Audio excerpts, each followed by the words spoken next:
નમસ્કાર વિદ્યાર્થી મિત્રો, તપોવન ગ્રુપ ઓફ સ્કૂલ સંચાલિત આપણી યુટ્યુબ ચેનલ તપોવન સાયન્સ એકેડમીમાં હું શિલ્પા મેમ આપ સર્વે વિદ્યાર્થીઓનું હાર્દિક સ્વાગત કરું છું. JEE NEET 12 science chemistry chapter 6 ધાતુ કર્મવિધિ લેક્ચર 7.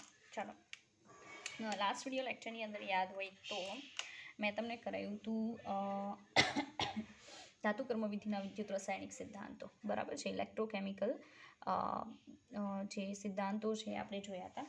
હવે નોર્મલી એ જે વિદ્યુત રાસાયણિક સિદ્ધાંતો છે, બરાબર છે, એ વિદ્યુત રાસાયણિક સિદ્ધાંતોની અંદર આપણે એવું જોતા હતા કે કન્ડિશન શું હોય કે માનો કે કોઈ સોલ્ટ છે મેટલનો, એનું જલીય સોલ્યુશન છે और એનું મોલ્ટન ફોર્મ છે, એનું આપણે ઇલેક્ટ્રોલાઇસિસની પ્રોસેસ કરાવીએ, બરાબર, અથવા એમાં વધારે સક્રિય ધાતુનો સળિયો અથવા તો એનો ભૂક્કો નાખી દઈએ તો ડેફિનેટલી આપણને જે તે મેટલ જે છે, બરાબર છે, અંદર રહેલી આયનના ફોર્મમાં એનું રિડક્શન થઈ અને મેટલ મળી શકે, આવી કન્ડિશન હતી, બરાબર છે. હવે એમાં આપણે એવું જોતા હતા કે કન્ડિશન શું થાય કે માનો કે ધાતુ આયન છે, બરાબર, શું છે તો ધાતુ આયન.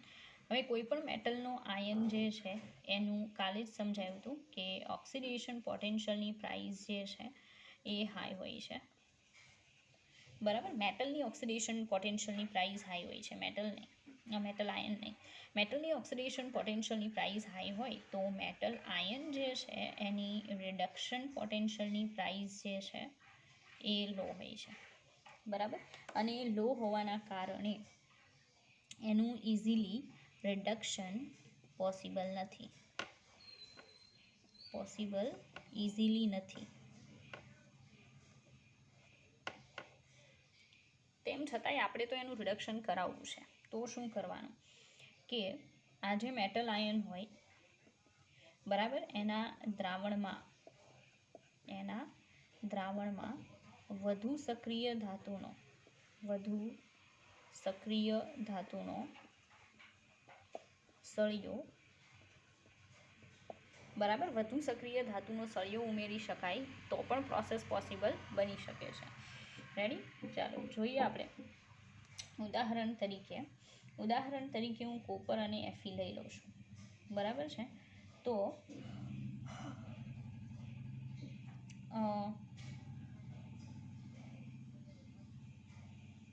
Okay, 1 minute. હવે ઉદાહરણ તરીકે હું કોપર અને Fe લઉં છું. માનો કે ચાલો, મારે Fe2+ સોલ્યુશન છે એક્વિયસ, એમાંથી Fe ધાતુ જોતી છે, બરાબર છે. તો હવે આ Fe જે આયન છે એનું રિડક્શન પોટેન્શિયલની પ્રાઇસ જે છે ને એ છે -0.44 વોલ્ટ. હવે માઇનસમાં છે એટલે એ સરળતાથી રિડક્શન પોસિબલ નથી, પણ તેમ છતાંય મારે તો એમાંથી Fe બનાવવું છે, તો મારે એમાં એના કરતાંય વધારે સક્રિય ધાતુનો સળિયો મૂકવો પડશે, બરાબર. કઈ રીતે? ચાલો એ સમજાવો. મતલબમાં Fe2+ આયન જે છે એક્વિયસ, બરાબર છે, એમાં હું ઝિંક ધાતુનો સળિયો મૂકું છું તો કન્ડિશન શું થશે કે Fe જે છે એ Fe સોલિડમાં ફેરવાઈ જશે રિડક્શન પામીને, અને Zn જે છે એમાંથી Zn+2 એક્વિયસ બનીને સોલ્યુશનમાં જશે. પણ મારે તો મેટલ જોતી હતી Fe, એ તો મને મળી જશે.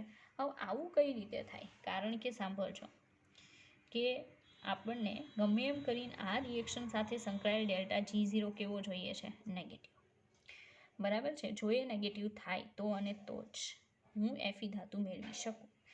તો એના માટે ડેલ્ટા G0 = -NFE0 સેલ, એમાં આ પ્રાઇસ કેવી રહેવી જોઈએ? પોઝિટિવ. ચાલો ચેક કરીએ. ઝિંકનો સળિયો મૂકું તો એ પ્રાઇસ પોઝિટિવ રહી છે કે નહીં? તો E0 રિડક્શન ઓફ રિએક્શન જે અહીંયા મારે મૂકવાનું છે એ E0 reduction of cathode minus E0 reduction of શું આવશે? એનોડ થાય ને. હવે સીધી વાત છે કે E0 ઓક્સિડેશન એટલે Feમાંથી હું Fe2+, આ જે પ્રાઇસ છે એ +0.44 વોલ્ટ છે, અને E0 ઓક્સિડેશન ઓફ ઝિંક એટલે Znમાંથી Zn2+, બરાબર છે, આ જે પ્રાઇસ છે એ +0.76 વોલ્ટ છે. રેડી. હવે એ કન્ડિશન એવી છે કે આમાંથી એનોડ કોણ બનશે, કેથોડ કોણ બનશે, બરાબર. તો કેથોડ નોર્મલી ઓછાવાળો હોય એટલે -0.44 વોલ્ટ -0.76 વોલ્ટ થાય, ઇઝ ઇક્વલ ટુ શું થશે, -0.44 વોલ્ટ પ્લસ 0.76 વોલ્ટ. ચાલો, તો 76 છે એમાંથી 44 કેન્સલ આઉટ કરવાના છે, બરાબર. તો કેટલો આન્સર આવે છે એ આપણે ચેક કરીએ. ઓકે,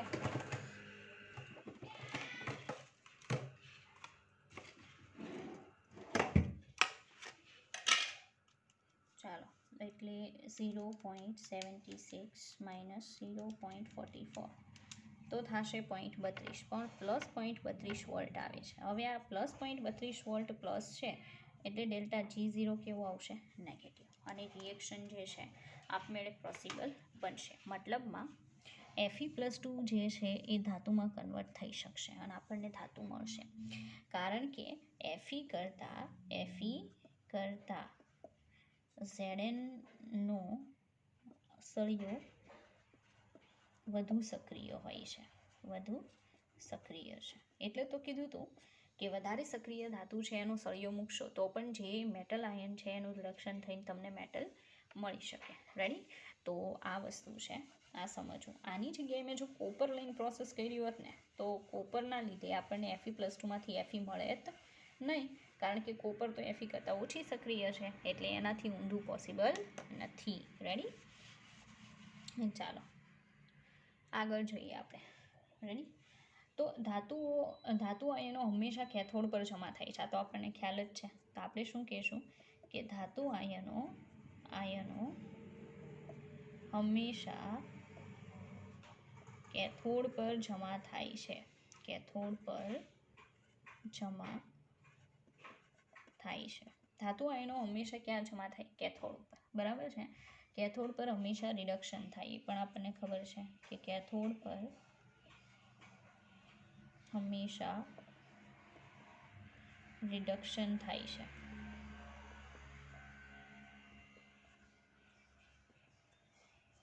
બરાબર. રિડક્શન માટેના ઇલેક્ટ્રોડ કેથોડ પરથી મળે છે. ઇલેક્ટ્રોન જે છે રિડક્શન માટેના એ હંમેશા ક્યાંથી મળે, કેથોડ ઉપરથી. તો રિડક્શન માટેના ઇલેક્ટ્રોન્સ હંમેશા કેથોડ પરથી મળે છે, હંમેશા કેથોડ પરથી મળે છે, બરાબર. આથી જે ધાતુ આયનને મેળવ્યા અને તેનું શું થાય છે, રિડક્શન. આથી કેથોડ તરીકે કોઈ પણ વિદ્યુત ધ્રુવ વાપરી શકાય, કારણ કે એનું તો કાંઈ થવાનું નથી. આથી કેથોડ તરીકે કોઈ પણ વિદ્યુત ધ્રુવ વાપરી શકાય.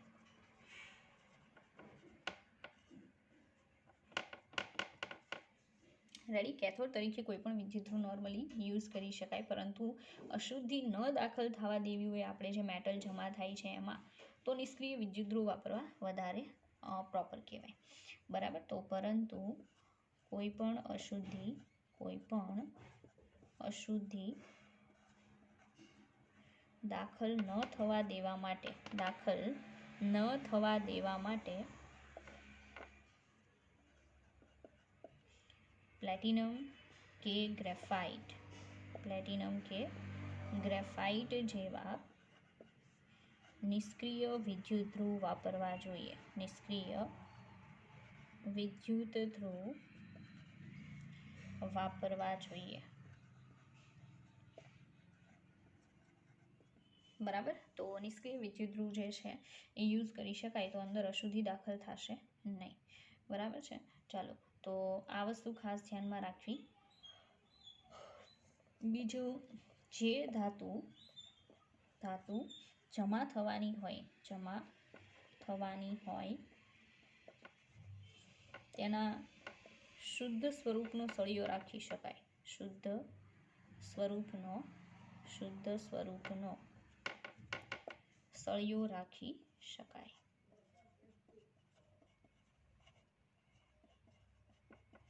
રેડી? જેમ કે તમે 10મા ધોરણમાં શીખી ગયા, કોપર સલ્ફેટનું સોલ્યુશન હોય, એમાંથી કોપર જોતી હોય તો અશુદ્ધ કોપરનો સળિયો એનોડ બનાવો અને શુદ્ધ કોપરનો સળિયાન શું બનાવો? કેથોડ. કારણ કે કોપર જે છે એ કેથોડ ઉપર જમા થવાનું છે, આનો આપણને ખ્યાલ છે, બરાબર છે.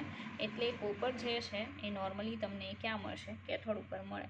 તો ત્યાં કોપર જ રાખી દેશો શુદ્ધ ફોર્મ, બરાબર છે. એટલે ત્યાં કોઈ અશુદ્ધિ આવશે નહીં અને શુદ્ધ કોપર મળી જશે. રેડી? તો આવી કંઈક કન્ડિશન છે. તો આજે આપણે જોયું, બરાબર. હજી એમાં બાકી છે કે નોર્મલી શું હોય કે આપણે એમ કીધું કે મોલ્ટન ફોર્મ હોય. મોલ્ટનનો મતલબ શું થાય? પિગલિત. પિગલિત, બરાબર. પિગલિત સ્વરૂપ જે છે ધાતુના ક્ષારનું, બરાબર, એનું પણ તમે વિદ્યુત વિભાજન જે છે એ વિદ્યુત વિભાજન કરાવી શકો છો, બરાબર. પણ પહેલાં પણ કીધેલું છે કે વિદ્યુત વિભાજનની સમગ્ર પ્રક્રિયા દરમિયાન જે પણ આ ક્ષાર છે ધાતુનો, બરાબર, એ પિગલિત અવસ્થામાં રહેવો જોઈએ. મતલબ ટેમ્પરેચર એના મેલ્ટિંગ પોઈન્ટ કરતાં વધારે હોવું જોઈએ. મેલ્ટિંગ પોઈન્ટ કરતાં વધારે તાપમાન હોવું જોઈએ. કરતાં વધારે તાપમાન. રેડી? તો એના મેલ્ટિંગ પોઈન્ટ કરતાં વધારે ટેમ્પરેચરે પ્રોસેસ કરાવવી પડે તો જે લિક્વિડ ફોર્મમાં રહે. તો એમાં કન્ડિશન કેવી છે કે ઘણી આ જે સોલ્ટ હોય છે ઘણા, એનું મેલ્ટિંગ પોઈન્ટ બહુ હાઈ હોય છે. કેટલાક ક્ષારનું મેલ્ટિંગ પોઈન્ટ ખૂબ જ ઊંચું હોય છે, બરાબર છે. તો એમાં અભિવાહ અથવા ફ્લક્સ ઉમેરી મેલ્ટિંગ પોઈન્ટ લો કરી શકાય છે. લો કરી શકાય, બરાબર. જો આપણે એવું કરીએ ને, બરાબર છે, તો વિદ્યુત વિભાજનથી ધાતુ મળી શકે. વિદ્યુત વિભાજનથી ધાતુ મળે. રેડી? ઉદાહરણ તરીકે Al2O3ની લિક્વિડ અવસ્થાને આપણે મેન્ટેન કરવી હોય તો CaF2 અથવા Na3Al(F6), બરાબર, સોડિયમ ક્રાયોલાઇટ ઓર કેલ્શિયમ ફ્લોરાઇડ જે છે એ એના તરીકે ઉમેરી શકાય અભિવાહ. ઓકે, જે તેના ગલન બિંદુને નીચું લાવે છે. Al2O3ના ગલન બિંદુ નીચું લાવે, 900 કેલ્વિન, યાદ છે ને, 900 ડિગ્રી સેન્ટીગ્રેડ, સોરી, નીચું લાવે છે. બીજું કે બીજો ફાયદો શું થાય? એ વિદ્યુત વહન વધારે છે. વિદ્યુત વહન વધારે છે. ઓકે, ચાલો. તો મતલબમાં આ જે છે એ ધાતુ કર્મવિધિના વિદ્યુત રાસાયણિક સિદ્ધાંતોનો પાર્ટ છે, બરાબર. ચાલો આગળ વધીએ ધીરે ધીરે.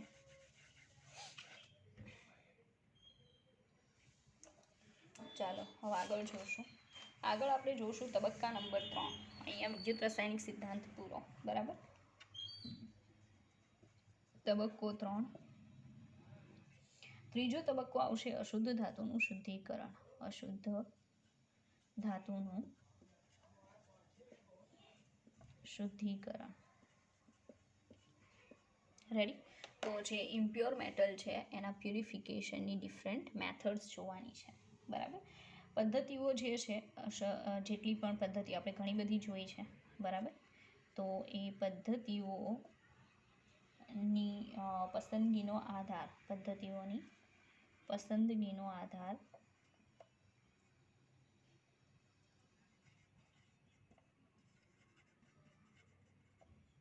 કોના ઉપર હોય?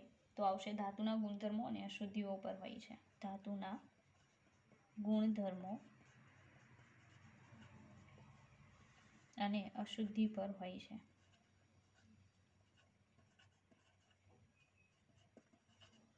રેડી? આ રીતે હોય છે. ચાલો, પહેલા નંબરનું દ્રવ ગલન પદ્ધતિ. દ્રવ ગલન પદ્ધતિ. રેડી?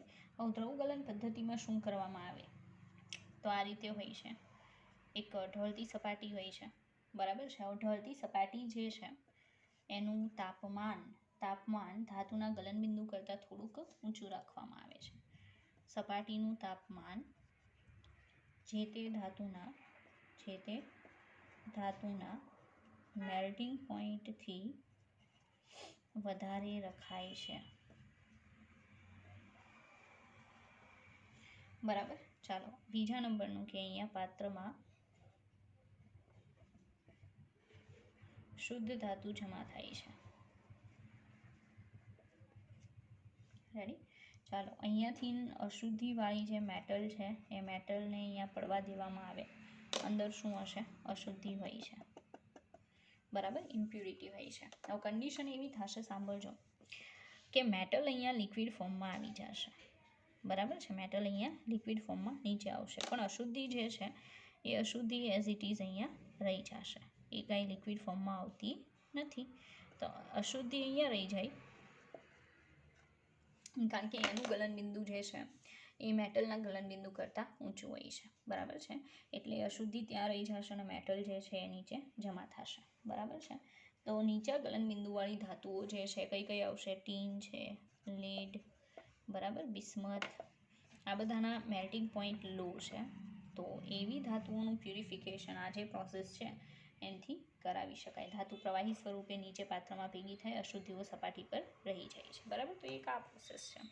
ચાલો ત્યાર પછી આગળ જોઈએ બીજી જેટલી પણ પ્રોસેસીસ છે ફટાફટ જોઈ લઈએ. સેકન્ડ નંબરની પ્રોસેસ એ આવશે નિસ્યંદન. શું આવશે? નિસ્યંદન. ચાલો, તો નિસ્યંદન એટલે શું? તો ધાતુ પ્લસ અંદર શું હશે? અશુદ્ધિ. તો ધાતુ અને અશુદ્ધિ જે છે એને શું કરવાનું? ગરમ કરવાનું. બરાબર, એટલે નિસ્યંદન કરવાનું. તો નિસ્યંદન કરશો ને એટલે ધાતુ જે છે ને એની બાષ્પ બનશે. ધાતુની બાષ્પ. રેડી. ધાતુ જે છે એની બાષ્પ બનશે, પણ અશુદ્ધિની બાષ્પ બનશે નહીં. ઠારણ કરવાનું. બાષ્પ છે એનું, બરાબર, ઠારણ કરવાનું એટલે તમને શુદ્ધ ધાતુ જે છે એ મળી જશે. અને અશુદ્ધિ અંદર આવશે નહીં, કારણ કે અશુદ્ધિ છે એ સોલિડ ફોર્મમાં જ રહી છે.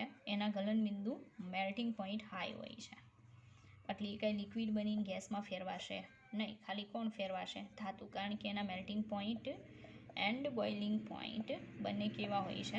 લો હોય છે. બરાબર, તો એ લો હોવાથી પહેલાં ફટાફટ લિક્વિડમાં ફેરવાશે, લિક્વિડમાંથી ગેસમાં ફેરવાશે, પણ આ હારે આવી શકશે નહીં. એટલે ખાલી ધાતુની બાષ્પ છે એનું ઠારણ કરશો એટલે શુદ્ધ મેટલ જે છે, બરાબર છે, એ તમને મળી જશે. ચાલો બીજું, કે ફક્ત નીચા ગલનબિંદુવાળી ધાતુ જ બાષ્પમાં ફેરવાય છે, અશુદ્ધિ ફેરવાતી નથી. આથી શુદ્ધ ધાતુ મળે છે. કોણ કોણ આવશે? તો મર્ક્યુરી, બરાબર, ઝિંક અને કેડમિયમ. બરાબર, એના માટે નોર્મલી આ પ્રોસેસ યુઝ થાય છે, જો કે મેં તમને અગાઉ એક્સપ્લેન કરેલું છે. બરાબર.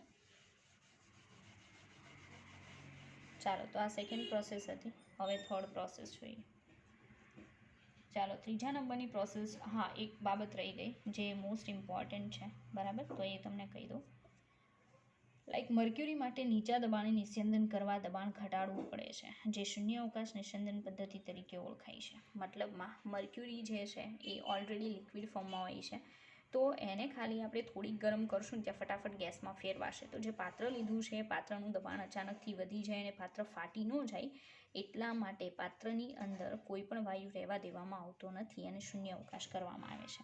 એટલે આપણે કહીશું કે મર્ક્યુરી માટે નીચા દબાણે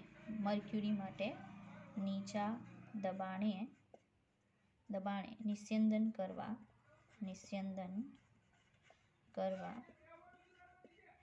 મર્ક્યુરી માટે નીચા દબાણે નિસ્યંદન કરવા દબાણ ઘટાડવું પડે છે. બરાબર, જે શૂન્ય અવકાશ નિસ્યંદન પદ્ધતિ કહેવાય છે. શૂન્ય અવકાશ નિસ્યંદન પદ્ધતિ કહેવાય છે.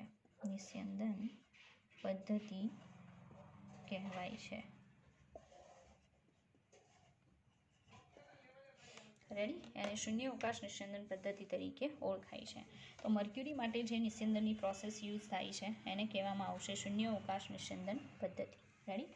ચાલો ત્યાર પછી ત્રીજા નંબરની પ્રોસેસ જોઈએ. ઓકે, ત્રીજા નંબરની જે પ્રોસેસ છે એ આપણે તરત લઈશું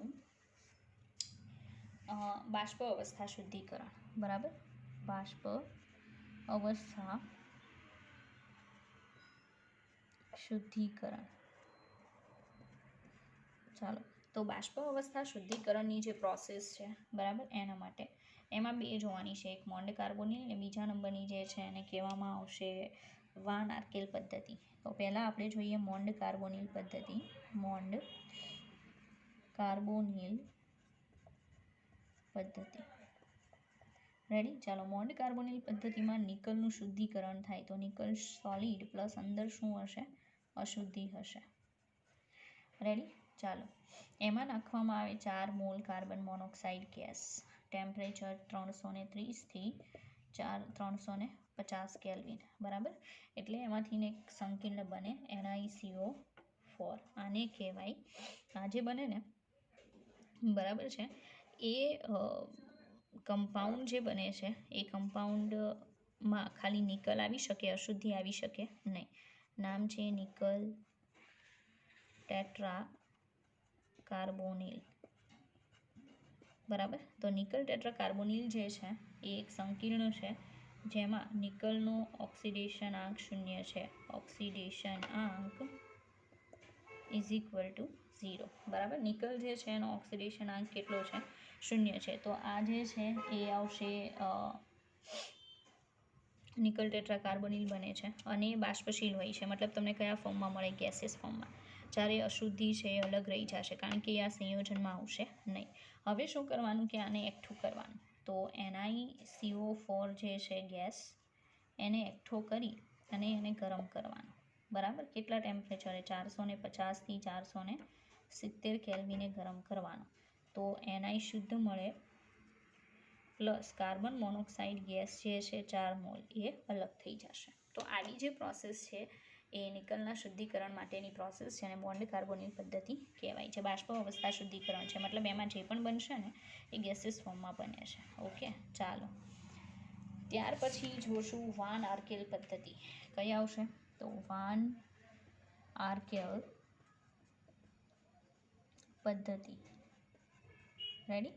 હવે વાન આર્કેલ પદ્ધતિ જે છે, બરાબર છે, એમાં શું કરવામાં આવે? તો એક શૂન્ય અવકાશ પાત્ર લેવામાં આવે. શૂન્ય અવકાશ પાત્ર, બરાબર. આ જે શૂન્ય અવકાશ પાત્ર છે એ પાત્રમાં લેવામાં આવે ઝિર્કોનિયમ અથવા ટિટેનિયમ, બરાબર. તો ઝિર્કોનિયમ અથવા ટિટેનિયમ જે છે એમાં અશુદ્ધિઓ હોય છે. હવે અશુદ્ધિઓ છે એમાં કોણ હોઈ શકે? તો ખાસ કરીને N2 અને O2 જેવી અશુદ્ધિઓ હોય છે, બરાબર. હવે એમાં 2 મોલ I2 ગેસ નાખવામાં આવે, બરાબર. 2 મોલ I2 ગેસ નાખો એટલે એમાંથી બની જાય ZrI4, બરાબર. ZrI4 જે બને છે એ પણ એક પ્રકારનું સંકીર્ણ સંયોજન છે, બરાબર છે. ઝિર્કોનિયમ આયોડાઇડ, ટેટ્રા આયોડો ઝિર્કોન, બરાબર છે. તો એ પણ એક બાષ્પશીલ સંયોજન, મતલબ ગેસિયસ ફોર્મમાં હોય છે. પ્લસ બીજું કોણ બાષ્પમાં ફેરવાય અશુદ્ધિઓમાં? N2 અને O2. રેડી? અન્ય અશુદ્ધિઓ જે છે એ આવી શકશે નહીં. રેડી? હવે આજે મળે છે અશુદ્ધિઓમાં, હવે આ જે છે ગેસિયસ ફોર્મમાં છે એને 1800 કેલ્વિન તાપમાને ટંગસ્ટનના વાયર પર ગરમ કરવામાં આવે. ટંગસ્ટનના વાયર પર ગરમ કરતાં શું મળી જાય? ઝિર્કોનિયમ શુદ્ધ મળે, બરાબર. અને 2 મોલ શું મળશે? I2 ગેસ મળશે. રેડી? અશુદ્ધિ એમાં જઈ શકશે નહીં કારણ કે અશુદ્ધિ તો અહીંયા જ રહી જાય, આ તો દૂર થઈ જાય ઊંચા તાપમાને. બાકીની સોલિડ અશુદ્ધિઓ જે છે એ કંઈ સંયોજનમાં આવી શકે નહીં. રેડી? ટિટેનિયમ હશે તો આવું બનશે TiI4 ગેસિયસ, બરાબર. સેમ કન્ડિશન, 1800 કેલ્વિન તાપમાને ગરમ કરો ટંગસ્ટનના તાર પર. જો એવું કરશો તો Ti પ્યોર મળી જશે પ્લસ 2 મોલ I2 ગેસ છૂટો પડશે. રેડી? બસ આવી સિમ્પલ પ્રોસેસ છે, આમાં કંઈ સ્પેશિયલ છે નહીં, બરાબર. ચાલો, તો આ જે છે એ આવશે બાષ્પ અવસ્થા શુદ્ધિકરણની પ્રક્રિયા. રેડી? ચાલો. એના પછી આપણે જોઈશું બીજી એક પ્રોસેસ જોઈ લઈએ, બરાબર. અને એ જે પ્રોસેસ છે એ લેશું આપણે કઈ તો વિદ્યુત વિભાજનની પદ્ધતિ, ચોથા નંબરની, બરાબર. વિદ્યુતીય શુદ્ધિકરણ વિદ્યુતીય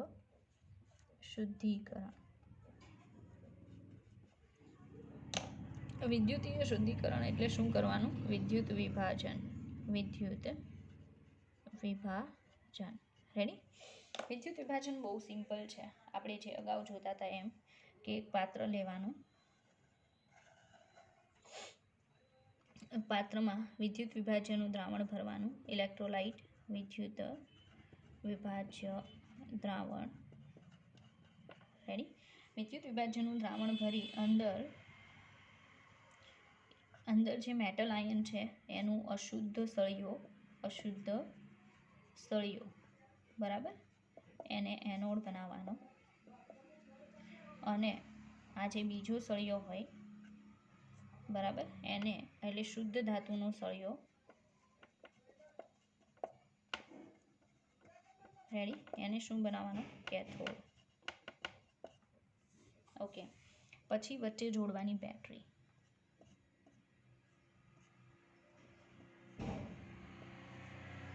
બરાબર. બેટરી જોડી ઇલેક્ટ્રિસિટી પાસ કરશો. ઉદાહરણમાં હું લઈ લઉં CuSO4. આ જે છે એ કોપરનો અશુદ્ધ સળિયો છે, આ જે છે એ કોપરનો શુદ્ધ સળિયો છે. ઇલેક્ટ્રિસિટી પાસ કરીશ ને એટલે અહીંયાથી આ જે અશુદ્ધ કોપર છે એ Cu+2માં ફેરવાય અને અહીંયા આવશે, નીચે અશુદ્ધિ જમા થશે, બરાબર. અહીંયા જે અશુદ્ધિ જમા થાય ને, ઇમ્પ્યુરિટી, બરાબર, એ બધી ઇમ્પ્યુરિટીઝમાં સોનું, ચાંદી, પ્લેટિનમ જેવી પ્રેસિયસ મેટલ્સ હોય છે અશુદ્ધિમાં. રેડી? હવે Cu2+ થઈને સોલ્યુશનમાં જાય એટલે આ ખવાતો જાય. આ Cu+2 છે અહીંયાથી 2 ઇલેક્ટ્રોન મેળવી અને કોપર બની અને શુદ્ધ કોપર ઉપર જમા થાય, બરાબર. તો તમે જોશો કે કેથોડ ઉપર તમને પ્યોર મેટલ મળશે, કારણ કે અશુદ્ધિ બધી ક્યાં જમા થાય? તળિયે જમા થાય. અલગ અલગ અશુદ્ધિઓ જે છે મેટલની, પ્રેશિયસ મેટલની, બરાબર, એ નીચે જમા થાય. એને એનોડ પંક કહેવાય. શું કહેવાય? હવે એ એનોડના નીચે જમા થાય. અમારી ભૂલ છે. ક્યાં જમા થાય? એનોડની નીચે જમા થાય. એટલે અહીંયા સુધી જ બતાવજો ભાઈ. એનોડ પંક કહેવાય. શું કહેવાય? Anode punk. પંક એટલે કાદવ થાય, પણ હકીકતમાં આમાં કાદવ જેવું કંઈ નથી હોતું, પણ એની જગ્યાએ પ્રેસિયસ મેટલ્સ હોય છે, બરાબર. ચાલો, તો બહુ સિમ્પલ પ્રોસેસ છે. એનોડ જે છે એ એનોડ અશુદ્ધ હોય છે, એમાં કોપર જે છે અશુદ્ધ, રેડી, એમાંથી 2 ઇલેક્ટ્રોન દૂર થઈ અને Cu2+ એક્વિયસ બનીને સોલ્યુશનમાં જાય, બરાબર. કેથોડ, તો કેથોડ ઉપર આ જે સોલ્યુશનમાં રહેલા જે Cu2+ એક્વિયસ છે એ 2 ઇલેક્ટ્રોન મેળવી અને એમાં ફેરવાય Cu સોલિડ શુદ્ધમાં ફેરવાય, રેડી. અને આ કેન્સલ, તો બની જાય Cu સોલિડ અશુદ્ધ, એમાંથી Cu સોલિડ શુદ્ધ, રેડી. તો આવી જે પ્રોસેસ છે એ પ્રોસેસ વિદ્યુતીય શુદ્ધિકરણની પ્રોસેસ છે. આઈ થિંક 10મા ધોરણમાં પણ આ પ્રોસેસ તમે શીખી ગયા છો, રેડી. એટલે બહુ કંઈ અલગથી કહેવાની જરૂર નથી. હવે 2 પ્રોસેસ બાકી છે, બરાબર. તો એ જે 2 પ્રોસેસીસ છે એ આપણે નેક્સ્ટ વિડીયો લેક્ચરમાં જોઈશું, કારણ કે અત્યારે હું સ્ટાર્ટ કરીશ ને, બરાબર છે, તો કોઈ ચાન્સીસ નથી કે એ પૂરી થઈ શકે, રેડી. એટલા માટે ઓપ્શન એ છે કે આપણે નેક્સ્ટ વિડીયો લેક્ચરની અંદર એને રાખીએ, બરાબર. ત્યાં સુધી તમારે જેટલું પણ ચલાવ્યું ને એને પ્રોપર ધ્યાનથી જોવાનું છે, સમજવાનું છે અને લખવાનું.